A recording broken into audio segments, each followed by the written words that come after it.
ん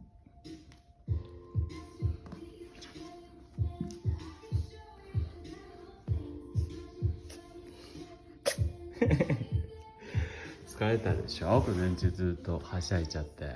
てんてん。どうですか。ゆるかちゃんはどうですか。